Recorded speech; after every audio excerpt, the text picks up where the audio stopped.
Hi there kit fans, it's Louise with you today, and I am sharing a double page layout featuring the April 2020 Kitaholic Kits.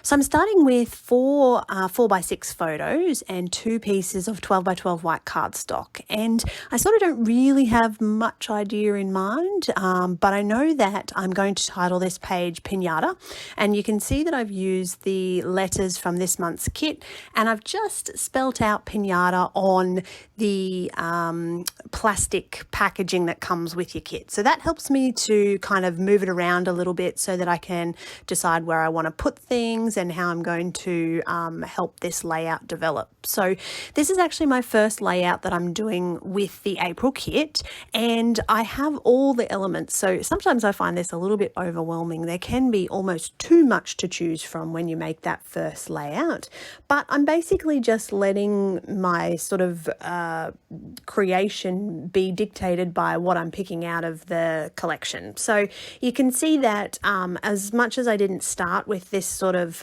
grid type of layout in mind, that's how it's ended up. I've got that sort of Project Life cards with the epic and adventure, and I've got the photos, and I'm going to sort of lay those out onto the actual layout.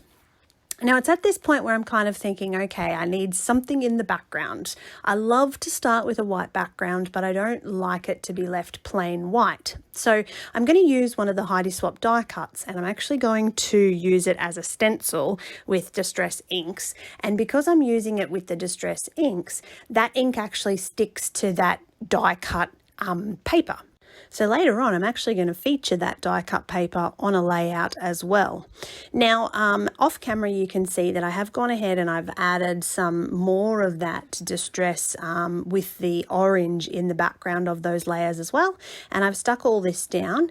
Now I'm using the star stamp from the stamp set as a border, and just using some doodles and scribbles with a black pen, and sort of finishing off the outside of the layout. For me, if I'm using white, I like to sort of frame it somehow. I personally think it's just more pleasing to the eye, and that's just my preference. So do whatever works for you. That's the benefit of scrapbooking.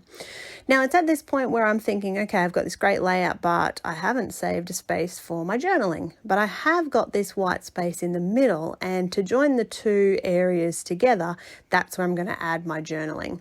So you can see I've done that off camera, and I'm going to just add a couple more little elements to help join that journaling and finish this particular page off. So that's my first share for this month. I hope you enjoyed that. Thank you so much for watching, and of course, if you haven't already, make sure you hit the little subscribe button.